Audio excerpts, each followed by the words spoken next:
Hello everyone, it's me again, Natasya. So, how are you doing? I hope you all doing fine. Today, in the first video, I would like to present a speech on the topic of Indonesian culinary diversity. So, first thing first, let me ask you something. If Indonesia were a dish, what would it taste like? Would it be spicy like sambal, sweet like gudeg, or maybe smoky like grilled fish? The truth is, Indonesia doesn't have just one taste. They are full of flavors, colors, and traditions. Every island, every province, even every village from Sabang to Merauke has its own signature dish, and each one tells a story. In Aceh, they mix Indian and Arabic influences to make Mie Aceh. It's a spicy noodles, and here's a fun fact. My mom absolutely loves mie kepiting Aceh, crab Aceh noodles. So yes, it's basically a noodle which have a crab topping on it. In West Sumatra, rendang is rich in spices, slow cooked with love, and known all over the world. In South Sumatera, we also know pempek and tekwan. They are tasty. Here's special mention.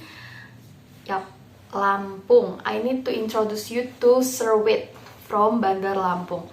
Serwit is traditional chili mixture from Lampung, Sumatra, known for its spiciness and freshness because the raw preparation. The ingredients are mashed or ground without cooking, so the flavors stay super fresh and intense. It's often served with fried fish or roasted fish. I love serwit so much, guys. I'm literally starving. If we head to Java, the taste becomes sweeter. The Javanese love adding palm sugar to their cooking, so you will find dishes like Gudeg from Yogyakarta, a sweet jackfruit stew that's totally unique. Even soy sauce is sweeter in Java. And take an example, in Central Java, the tempe bacem is marinated with palm sugar and soy sauce as well. Now, moving to Bali, there's a mix of savory, spicy, and fresh. Do you ever heard of bebek betutu?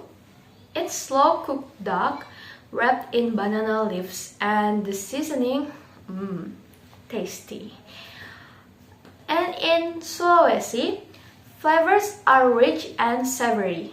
Dishes like Coto Makassar and Palu Basah show off complex spice blends and local ingredients. Next to Maluku and Papua, nature is the chef.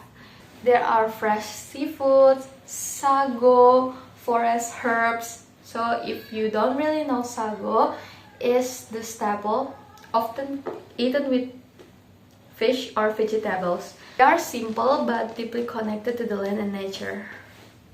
For me, what's amazing is that no matter where you are in Indonesia, food is always a way for us to connect.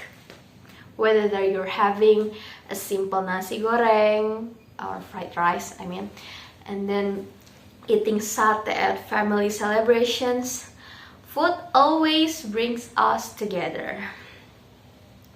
You see, Indonesian cuisine is more than just food. It's identity, it's tradition, it's love on a plate. Every dish has a story to tell. Thank you, that's from me, and have a good day. Move to the second video. So, hello again. Now, we're in the second video. I will tell you about indirect questions, the definition, the examples, and others.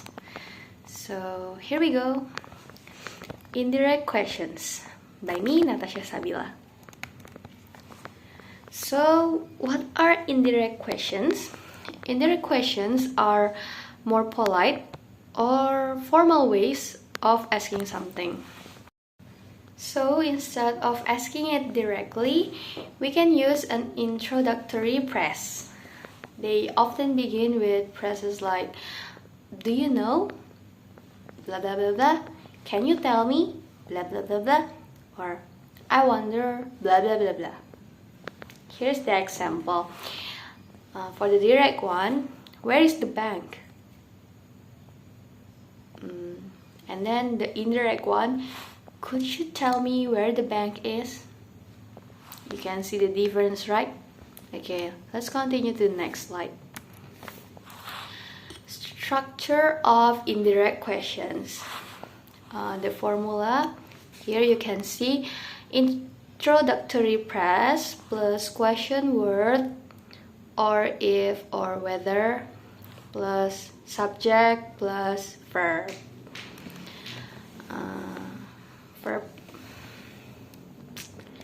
The examples: do you know where she lives? I wonder what he is doing. Okay, you need to take a look at this as well. No inversion like in direct questions. Usually no question mark unless it's an actual question. So you can see like in the second example, I wonder what he is doing. There is no question mark in that sentence, right?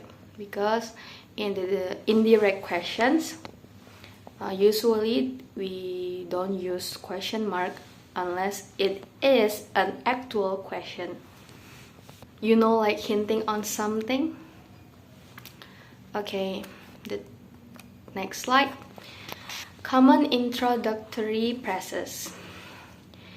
So we use this to start indirect questions. Do you know? Can you tell me? I wonder. Would you mind telling me? Could you explain? Another example. Would you mind telling me how old she is? Okay, the next slide. So how can we change direct to indirect questions? Direct questions, where is he going? The indirect questions, do you know where he is going? And then the second one, what time does the train leave? The indirect question, could you tell me what time the train leaves? And then the last one, is she at home? The indirect questions, I wonder if she is at home. So we could just add the press like do you know, could you, I wonder in the first part of the sentence. So it will sound more polite, sounds more formal. The next slide. Yes or no questions. So we could use if or whether for yes or no questions. What is yes or no question? So it's basically like when you ask a question and the answer is either yes or no.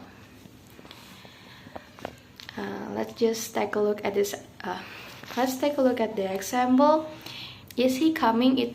It's the direct one, and then the indirect one is, do you know if he is coming? And then, do they like K-pop? Can you tell me whether they like K-pop?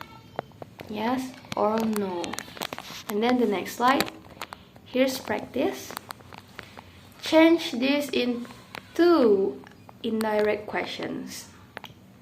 First, where is the nearest ATM? 2, does she like anime? 3, can he drive a car?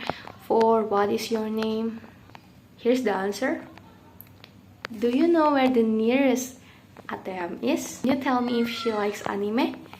Do you know whether he can drive a car? Could you tell me what your name is? Conclusion. Indirect questions is a polite and formal way to ask. It's more polite to say, it's more polite to hear. Here's the key points. Don't change verb tense. Don't change verb tense unless in reported speech. Don't use question word order. Use if or whether for yes or no questions. And practice to improve fluency. I think we need to practice to improve fluency in every single lessons, not only in this indirect questions one. Okay, thank you so much for watching. I hope it helpful. Bye bye.